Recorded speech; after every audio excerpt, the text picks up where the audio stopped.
Olá a todos, quero dar nossas boas-vindas aos contadores e contadoras que estão aqui na nossa live. Esta é a primeira live da Aventos Ocupacional sobre os riscos psicossociais.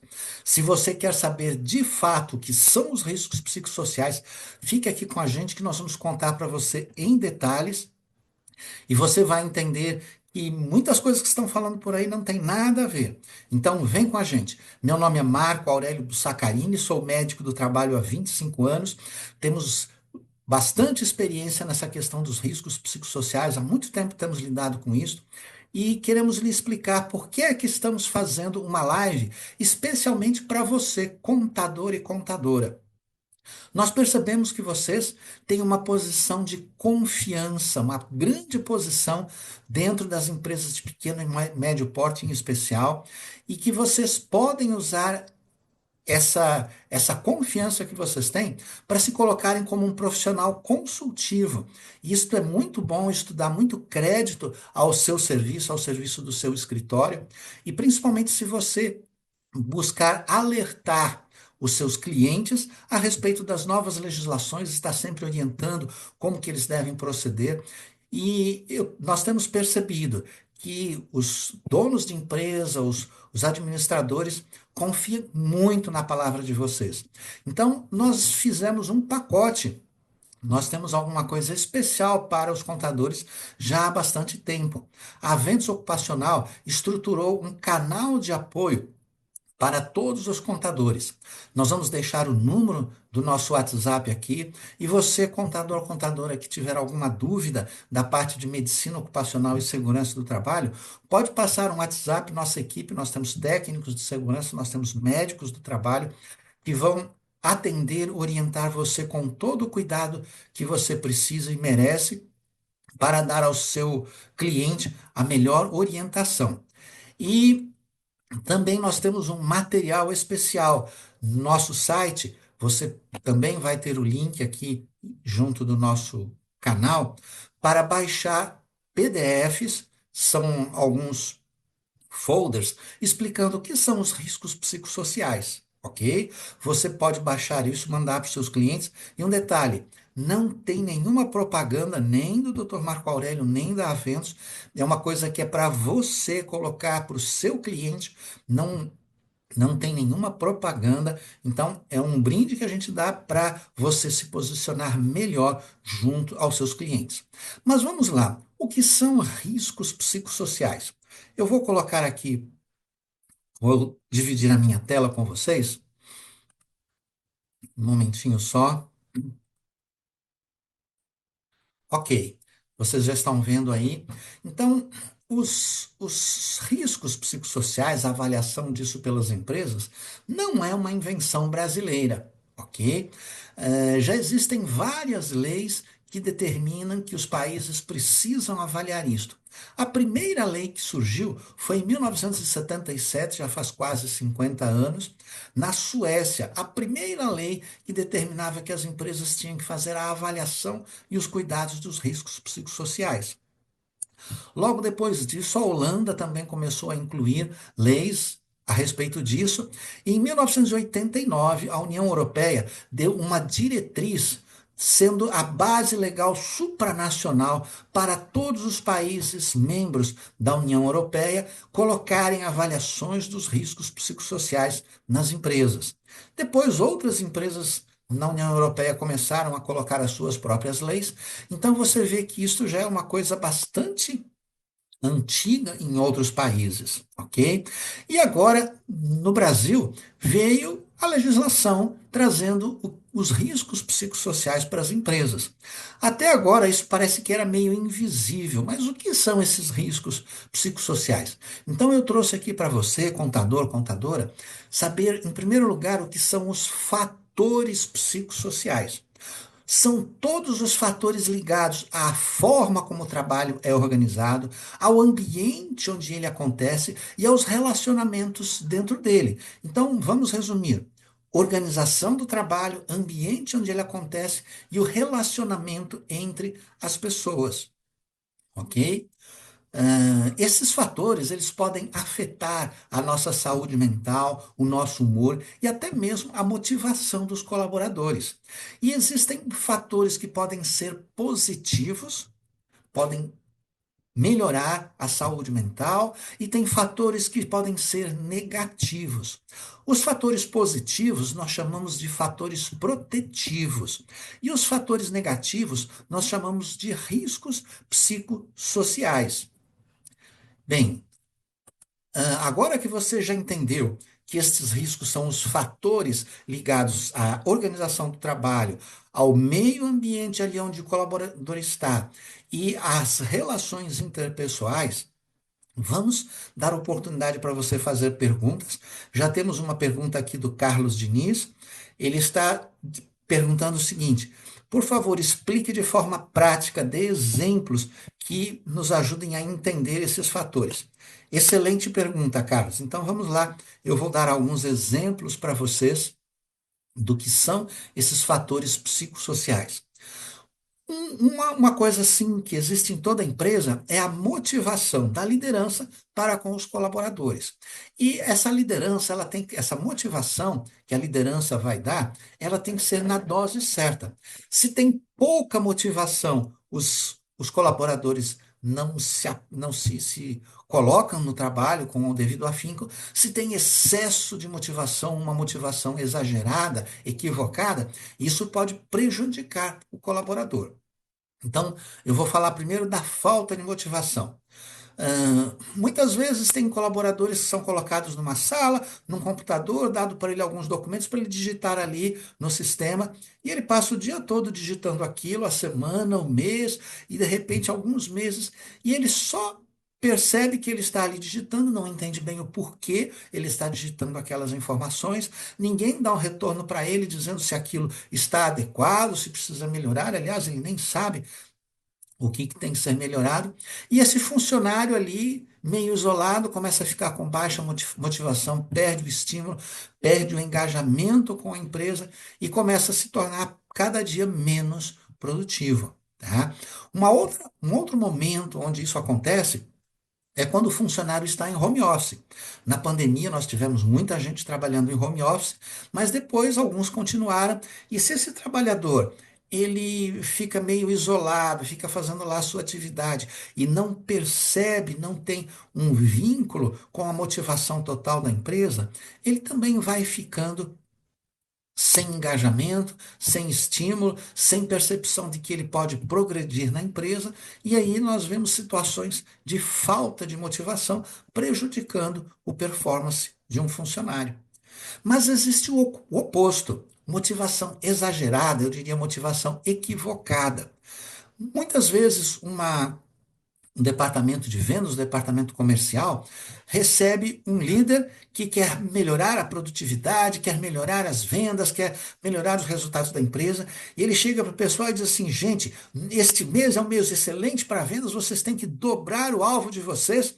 E ele, nessa ânsia de estimular as pessoas, vocês já ouviram, tem alguns líderes que são assim, tipo meio sargentão, e ele coloca: olha, precisamos fazer isso. Quem não alcançar, olha, cabeças vão rolar se as metas não forem alcançadas.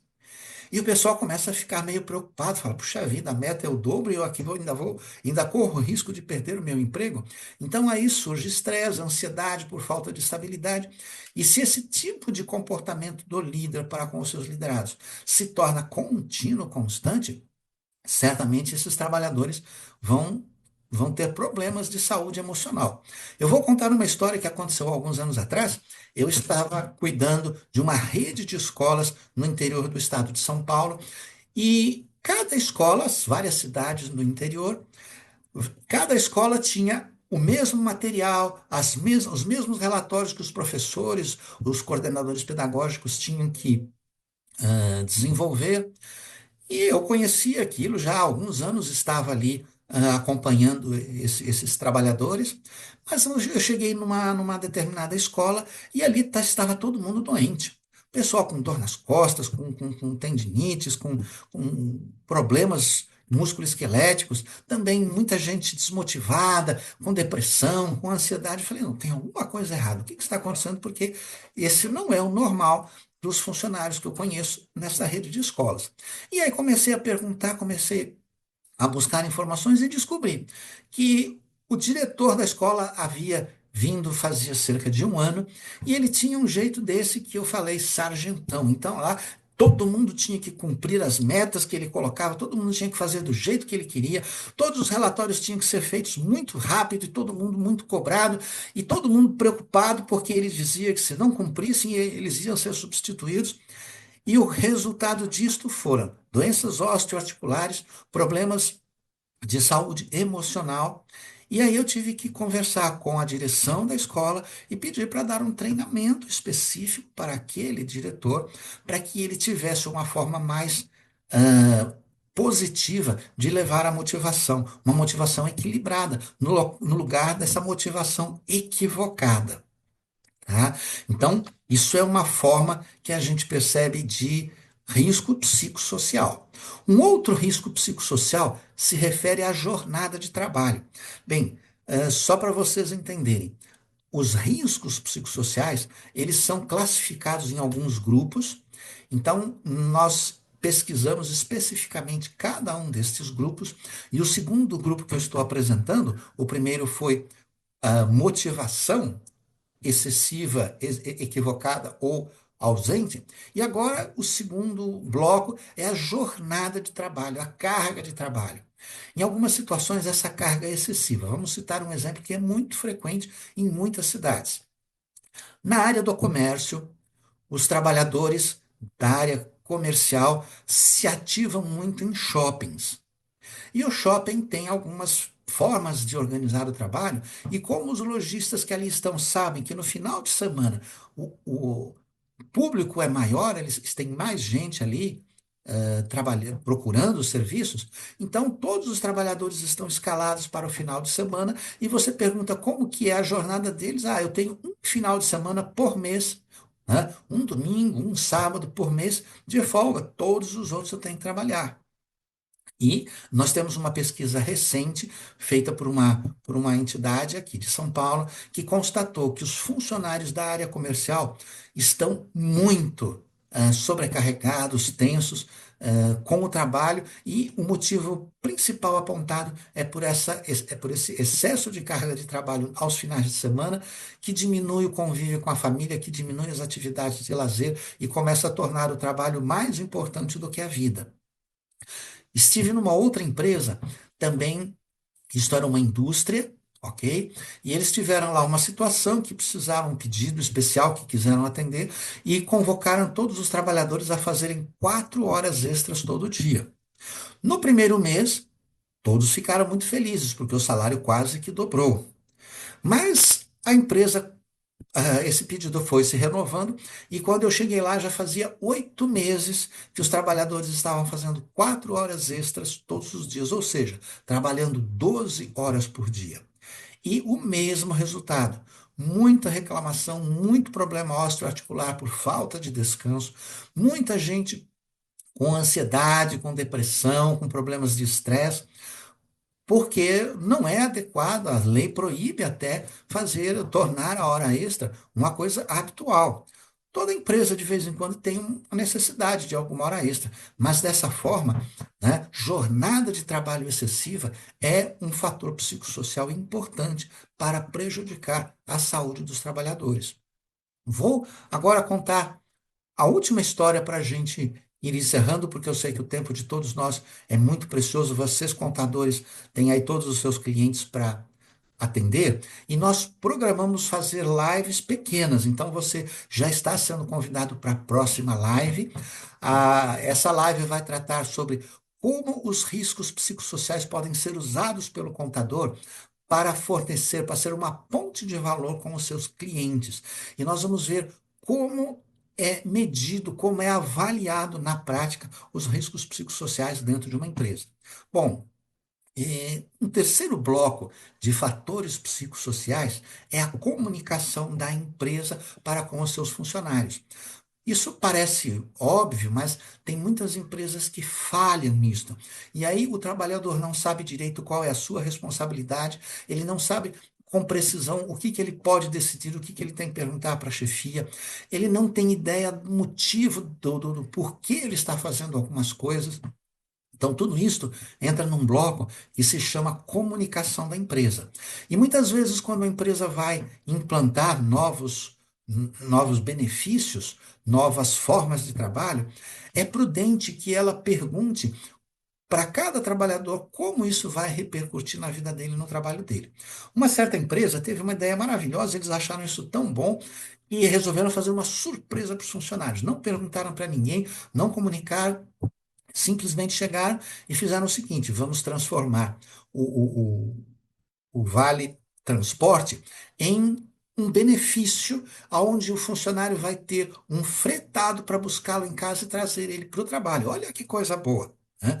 E daí eles chegaram e comunicaram isso: olha, a partir da próxima semana nós vamos ter fretados aqui, ninguém mais vai precisar se preocupar com o transporte, todos vocês vão ser buscados em casa e trazidos para o trabalho e levados. E eles acharam aquilo um benefício maravilhoso. Mas aconteceu assim.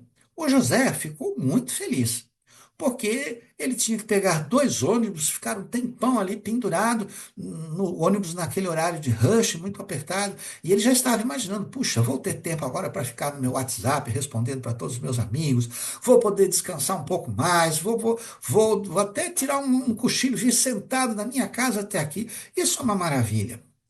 Mas o Pedro pensou assim: puxa vida, eu moro aqui a uma quadra da empresa, né? Sou vizinho da empresa. Que diferença isso vai fazer para mim? O pessoal está fazendo, né, um negócio tão grande aí por causa disso. Para mim, isso não vai mudar nada. Eu vou sair de casa na mesma hora, chegar aqui com chuva, com sol. Não vou ficar esperando o ônibus para me buscar uma quadra daqui. Mas o Carlos, ele ficou muito preocupado, porque aquele dinheirinho que ele recebia para o Vale Transporte ajudava a colocar combustível no carro, e ele saía, tinha que deixar o seu filho na escola, a esposa no trabalho e depois vir para o seu trabalho. E agora, se ele vai vir de ônibus e não vai receber mais aquele dinheiro, como é que ele vai fazer? Como é que vai levar o filho na escola, a esposa para o trabalho? Ele está muito preocupado com essa situação, porque vai ser um transtorno enorme para a vida dele. Então, vejam só como é importante, até benefícios podem prejudicar alguns. Então, todo esse conjunto de práticas que as empresas têm, elas são chamadas fatores psicossociais. E a partir do momento em que a nova lei entrar em vigor, nós vamos medir essas situações e ver o quanto elas estão trazendo de repercussão na saúde emocional de cada trabalhador e cuidar, zelar. As empresas vão ter que fazer a gestão desses grupos de fatores psicossociais para que eles não sejam prejudiciais às empresas, ok? Então agradecemos a vocês, desejamos muito sucesso aí no trabalho de vocês, contadores. Eu sei que nós não respondemos mais perguntas, tem ainda mais algumas perguntas aqui. Na próxima live nós vamos estar respondendo a elas. Hoje foi meio corrida, porque a gente queria dar esse toque aqui para vocês. Na próxima vez eu prometo que nós vamos gastar um pouquinho mais de tempo nas perguntas, ok? Para responder as perguntas para vocês. E aquelas que nós não respondermos aqui, a gente vai responder pessoalmente a cada um. Muito obrigado, atenção. Um bom restante de dia a todos vocês.